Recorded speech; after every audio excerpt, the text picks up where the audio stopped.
Geography old paper series में 2017 के तीसरे नंबर के क्वेश्चन पर है हम, और यहाँ पर हम बात कर रहे हैं 6 और 5th मार्कर की प्रश्न। और इसके बारे में उत्तर की शुरुआत से पहले कि जितने भी मेरे पास व्यू आते हैं उतने तो कभी लाइक आते नहीं हैं। खैर, मुझे उससे भी कोई दिक्कत नहीं, आप देख रहे हैं, बहुत अच्छी बात है।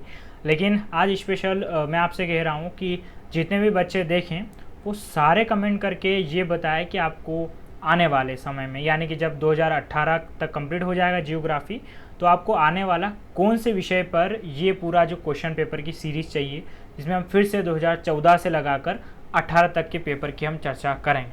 सो फाइनली मैं सभी से कह रहा हूँ, जो भी बच्चे वीडियो देख रहे हैं, खैर अगर आप लाइक करें, कमेंट करें या ना करें, ये आपके ऊपर निर्भर करता है। मेरे द्वारा आपको जानकारी देना है, बस ये तो आपकी सुविधा के लिए ही मैं पूछ रहा हूँ कि आप कमेंट करके ज़रूर बताइएगा कि सर आप हमें इस विषय पर आने वाले समय में क्वेश्चंस और उनके आंसर चाहिए। चलिए, उम्मीद करता हूँ कि आप मेरी बात ज़रूर रखेंगे। प्रश्न है हमारे सामने कि चेरनोबिल परमाणु संयंत्र त्रासदी का वर्णन कीजिए। जियोग्राफी में बाकायदा कुछ त्रासदियाँ दे रखी है, जैसे एक तो भोपाल का है, इसके अलावा चेरनोबिल, एक उज्जैन का बाढ़ और उत्तराखंड। ये पुराने सिलेबस में था, नए सिलेबस में से शामिल नहीं किया गया, लेकिन फिर भी जो आपदा प्रबंधन है उसके अंतर्गत ये प्रश्न पूछा जा सकता है, इसलिए यहाँ पर मैं आपको अच्छे तरीके से बताऊंगा। हालांकि प्रश्न कोई टफ नहीं है, इसको कहानी के फॉर्म में ही हमें लिखना होता है और जानकारी उपलब्ध है तो आप आसानी से लिख पाएंगे, और इसमें इतना कोई घूमने फिरने या डायग्राम जैसी वाली बात भी नहीं आएगी। प्रश्न हमारे सामने, तो यहाँ पर हम इसको बस लिखते चलेंगे कि चेरनोबिल तत्कालीन सोवियत संघ के यूक्रेन में स्थित परमाणु संयंत्र था, जिसमें घटित होने वाली वैश्विक स्तर पर सबसे बड़ी परमाणु दुर्घटना मानी जाती है। तो ये परमाणु दुर्घटना है, जैसे कि भोपाल में रासायनिक दुर्घटना हुई थी, यहाँ पर परमाणु संयंत्र था, जैसे कि तारापुर का नाम सुना होगा, या रावत भाटा है, या कुडनाकुलम साउथ में है, जो परमाणु संयंत्र जिससे बिजली बनाई जाती है। तो यहाँ पर भी इससे बिजली बनाई जाती थी, लेकिन इसमें विस्फोट हुआ जिससे बहुत बड़ी दुर्घटना हुई। अब हुई कैसे, क्या थी घटना, इसका वर्णन करना है।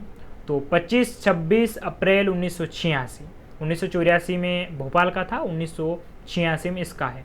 अर्धरात्रि में घटित होने वाली यह प्रमुख रूप से घटना प्रमुख रूप से रात्रि में संयंत्र की जांच के दौरान घटित हुई, जिसमें संयंत्र के अत्यधिक तापमान वृद्धि के कारण शीतलक के रूप में प्रयुक्त जल भाप बनता गया एवं धमाकेदार विस्फोट के साथ संयंत्र की 1000 टन की छत उड़ गई। हो सकता है आपको ऐसा लग रहा हो कि मीडिया के फॉर्म में बता रहे हैं, तो वैसे ही बताना है आपको, मैंने शुरू में कहा है। तो होता है यहाँ पर कि जब रात को चेकिंग चल रही होती, तो उसी दौरान जब चेकिंग ही चल रही होती उस दौरान होता है कि थोड़ा जो शीतलक होता है, वो शीतलक आपको पता होगा कि खासकर जब भी परमाणु संयंत्र काम करता है तो उसकी जो वाष्पीकरण होती है, उसी वाष्पीकरण से जो पूरा टरबाइन होता है उसे घुमाया जाता है। लेकिन होता है कि ज़्यादा ही वाष्प बन गया, और वाष्प जितना बनना चाहिए तो उससे ज़्यादा बना, जिसके कारण से जो पूरा एक कमरा कह सकते हैं या मकान या चेम्बर बना हुआ था उसमें हुआ ब्लास्ट, और ऊपर की 1000 जो टन की छत थी वो उड़ गई। इसके पश्चात तेज़ी से बाहरी वातावरण में रेडियोधर्मी विकिरण का रिसाव होने लगा। ऐसा माना जाता है कि इस विस्फोट में उत्पन्न विकिरण परमाणु बम विस्फोट से 100 गुना ज़्यादा थे।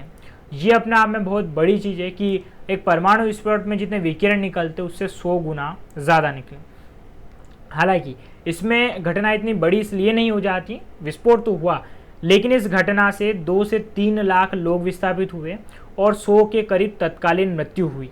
बाद में कैंसर से मौतें होती रही, जिसका प्रभाव आज भी जारी। जैसे कि अभी आपको पता होगा, लेबनान में एक अमोनिया कारण विस्फोट हुआ सिटी के बीच में, बेरूत में, उसमें भी लगभग 150 लोग मारे जा चुके हैं।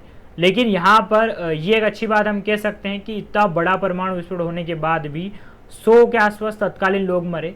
यही भोपाल की जो घटना थी उसमें लगभग 8000 लोग तो तत्काल या आने वाले हफ्ते में ही मर चुके थे, बाद में वो संख्या 16000 के आसपास गई। तो ये एक थोड़ी चीज़ ये भी दिखाता है कि भारत इन मामलों में या सुरक्षा उपकरणों में काफ़ी पीछे। अब ये उत्तर लिखा 100 में, इसको लिखना होता 50 में, तो 50 में आप इसे ज़रूर लिख सकते थे। इतनी कोई बड़ी बात नहीं है 50 में लिखने में, यहाँ पर शब्दों में बस कुछ चीज़ें जो हैं आप इसमें हटा सकते हैं। तो डायरेक्ट आप यहाँ से शुरुआत कर सकते हैं इसकी कि 25-26 अप्रैल रात्रि को होने वाली जो घटना थी, इसमें जांच के दौरान घटित हुई और जिसमें अत्यधिक तापमान के कारण शीतलक, मतलब ये मान के चलिए कि आप यहाँ तक ये 100 या 1000 की टन की छत उड़ी, इसे आप हटा सकते हैं। और विस्फोट वाला जो कॉन्सेप्ट है ये भी हटा सकते हैं। बस इतना लिख सकते हैं कि भाप बनता गया और धमाकेदार विस्फोट हुआ।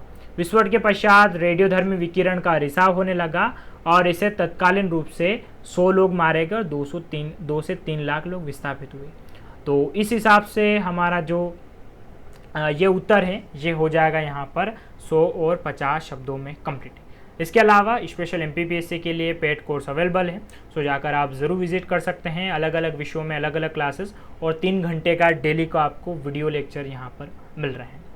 आशा करता हूँ साथियों आपको आज का वीडियो लेक्चर अच्छे समझ में आया होगा और यहीं पर हमारा जो है प्रश्न खत्म होता है। आप सभी का धन्यवाद।